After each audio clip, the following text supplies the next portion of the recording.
Selamat pagi anak-anak kelas 5 SD Kanisius Totogan. Pada hari ini kita akan belajar bab 10 tentang Yesus mengajarkan pengampunan.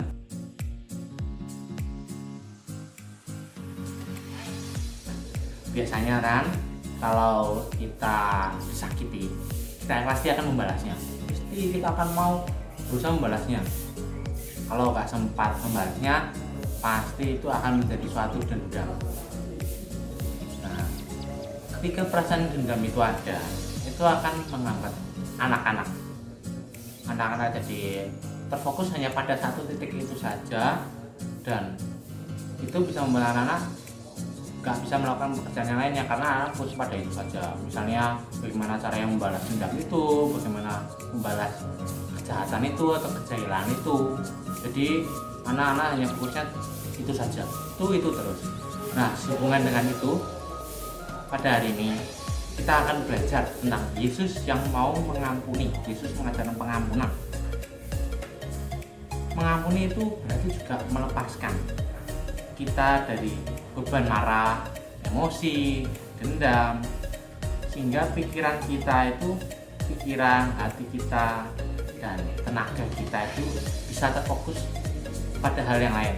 Kita bisa menggunakan semua itu untuk mengerjakan hal yang lain. Sebelum kita mulai pelajaran pada hari ini, kita akan berdoa lebih dahulu. Sebelumnya kita akan ganti tempat. Oke? Marilah kita berdoa. Dalam Bapa dan Putra dan Roh Kudus. Amin. Ya Tuhan, terima kasih atas segala berkat yang telah kami terima sepanjang hari ini.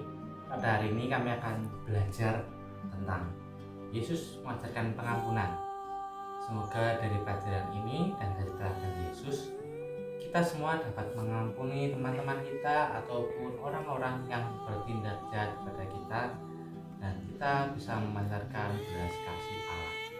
Semua doa ini kami serahkan kepadamu dengan pantaran Yesus Kristus, Tuhan dan Juru Selamat kami.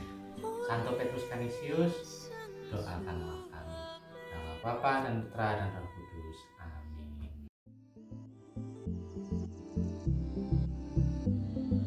Slide yang pertama, slide ketiga. Kalau anak-anak buka PDF-nya, terus lihat slide-nya, ini masuk ke slide yang ketiga tentang balaslah kejahatan dengan kebaikan. Yesus mengajarkan sesuatu yang lebih jauh lagi.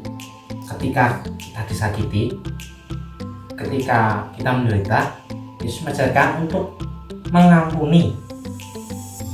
Kita mengampuni musuh-musuh kita mengampuni teman yang berbuat jahat, berbuat jahil pada kita. Dengan itu kita memancarkan kasih Allah yang mengasihi kita dan mengasihi seluruh ciptaannya. Kita diajak untuk tidak memiliki rasa dendam, sehingga membuat sesama kita merasa damai dan bahagia. Dari kita mengampuni sesama kita yang meskipun teman kita itu berbuat jahil, berbuat jahat pada kita ataupun menyakiti hati kita, kita dapat membagikan rasa pengampunan itu. Seperti judulnya, balaslah kebaikan, balaslah kejahatan dengan kebaikan. Nah, Yesus itu mengajarkan seperti itu, supaya segala kejahatan yang kita terima, kita berusaha untuk mengampuni.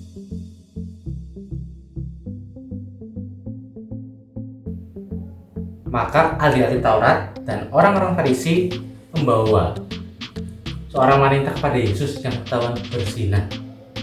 Mereka menyuruh wanita itu berdiri di hadapan semua orang, lalu berkata kepada Yesus, "Guru, wanita ini tertangkap basah ketika berzina.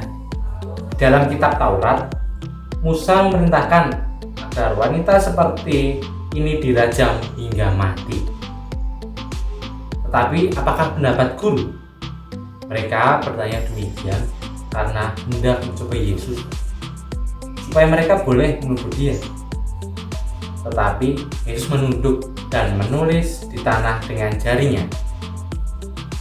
Mereka terus-menerus bertanya kepadanya, dan kemudian Yesus berdiri dan berkata kepada mereka, barang siapa di antara kamu yang merasa tidak berdosa, hendaklah ia yang pertama melemparkan batu kepada perempuan itu. Setelah Yesus menunduk dan menulis lagi di atas tanah, setelah mereka mendengar Yesus berkata demikian, seorang demi seorang mulai dari yang tertua meninggalkan tempat itu. Akhirnya hanya Yesus dan wanita yang masih berdiri itu ada di sana. Jadi hanya tinggal mereka berdua yang ada di sana. Yesus berdiri dan berkata kepada wanita itu, "Di manakah mereka? Tidak adakah orang yang mau menghukum kamu?" Terus jawab wanita itu kepada Yesus, "Tidak ada, Tuhan." "Baiklah," kata Yesus, "aku pun tidak menghukum kamu. Pergilah dan jangan berbuat dosa lagi."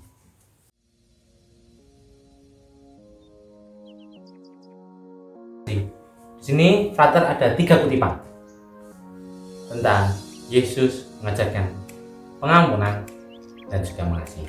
Yang pertama dari Matius bab 5 ayat 39. Nah, bunyinya seperti ini. "Siapapun yang menampar pipi kananmu, berilah juga kepadanya pipi kirimu." Nah, dengar sedikit aneh karena biasanya adik-adik kalau disakiti sedikit aja sudah langsung marah. Ini malah memberikan, sudah dikasih ditampar pipi kanan, malah memberikan pipi kiri. Ini kan terdengar hal yang aneh. Sudah disakiti malah minta disakiti lagi. Tapi artinya itu bukan seperti itu. Tapi begini, ketika adik-adik disakiti, adik-adik itu tetap diajak untuk memberikan kegembiraan, memberikan sukacita kepada yang lainnya, bukan malah mendendam atau ingin membalasnya, tapi diajarkan untuk mengampuni. Ketika ditampar sudah, ketika disakiti ya sudah, kita belajar untuk mengampuninya. Nah, setelah mengampuni, Yesus itu malah mengajarkan kepada kita di Matius bab 5 ayat 44 tentang "Kasihilah musuhmu dan berdoalah bagi mereka yang menganiaya kamu." Sudah diampuni, malah sekarang Yesus itu mau untuk berdoa kepada musuh-musuh. Nah, misalnya ada itu telah disakiti nih sama teman-temannya, atau dianiaya, ataupun dijahili sama temannya, terus adik-adik merasa sakit hati ataupun marah. Nah, di sini Yesus malah mengajarkan kepada anak-anak untuk mendoakan mereka. Nah, kutipan Injil yang ketiga dari Matius bab 5 ayat 42, "Berilah kepada orang yang minta kepadamu, dan janganlah menolak orang yang mau minjam daripadamu." Nah, ini kita diajak untuk berbela rasa, diajak untuk mengasihi sesama.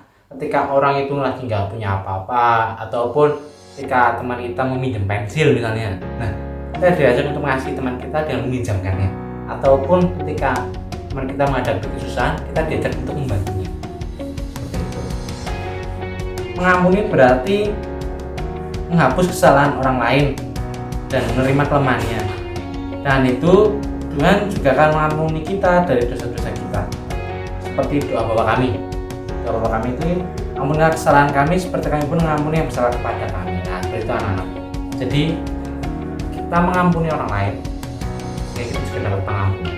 Tapi bukan hanya itu, kita bukan berarti memikirkan ya sudah saya mengampuni orang lain supaya saya bisa diampuni oleh dia. Bukan seperti itu. Kita tidak pernah meminta balasan. Ketika kita mengampuni ya sudah, kita hanya bisa mengampuni. Dan apa balasannya dari itu? Mungkin tidak ada. Tapi itulah yang namanya mengasihi. Mengasihi itu tidak meminta balasan. Pengampunan itu tidak meminta balasan untuk diampuni. Tapi ada suatu kerendahan hati dan menerima kelemahan diri kita dan kelemahan orang lain. Dan kita menerima diri kita dan orang lain, kita juga bisa menerima dosa-dosa kita. Oh iya, saya bersalah. Seperti itu. Yesus mengajak kita juga untuk berani mengampuni 70 kali 7 kali. Artinya tahu nggak anak-anak? 70 kali 7 kali. Coba anak-anak itu 70 kali 7 berapa? 490 kali. Nah, sebanyak itu maksudnya itu bukan kita mengampuni teman kita terus kita hitung 1, 2, 3, 4, 5, 6, 7. Bukan seperti itu. Tapi maksudnya Yesus mengampuni sampai tidak terbatas. Jadi sampai kita itu mengampuni ya sudah, lepas bebas, lost door bahasanya sekarang itu kan. Nah, seperti itu. Anak-anak itu diajak untuk mengampuni ya sudah sampai tak ada batasnya. Yesus pun mengajarkan untuk membangun hidup damai, terutama terhadap yang membenci kita. Kadang kita itu juga mempunyai orang-orang yang membenci kita, tapi bagaimana kita harus membalas kebencian itu? Apakah dengan kebencian ataupun dengan dendam juga? Enggak. Yesus mengajarkan kepada kita, anak-anak, dalam pelajaran kali ini tuh Yesus mengajarkan tentang membuat hidup damai. Jadi ketika kita disakiti, ketika ada orang yang membenci kita, anak-anak itu diajarkan untuk membangun sikap hidup damai. Jadi ya sudah, ketika disakiti, ketika dibenci, kita membalasnya dengan kasih. Ketika itu kita juga membalasnya dengan pengampunan. Aku pun tidak menghukum engkau, pergilah dan jangan berbuat dosa lagi mulai dari sekarang. Anak-anak ada yang tahu nggak? Ini maksudnya ketika kita berbuat salah pun Yesus mau mengampuni kita. Masa Yesus aja yang Tuhan kita yang Maha Besar di surga sana mau mengampuni kita? Masa kita nggak mau mengampuni orang lain sih? Nah, di situ Yohanes 8 ayat 11 mengingatkan kita untuk mau mengampuni teman-teman kita, orang-orang yang menyakiti hati kita. Tuhan saja mau mengampuni umatnya, masa kita tidak mau mengampuni sama kita? Ada itu. Anak-anak, ayo belajarlah mengampuni sesama. Sekian pelajaran hari ini, kita akan berjumpa di pelajaran-pelajaran berikutnya. Dan jangan lupa untuk mengerjakan tugas-tugasnya. Yang belum mengerjakan tugas, silahkan kerjakan, terus dikumpulkan dan nomor HP-nya Pak. Oke, sampai jumpa, terima kasih.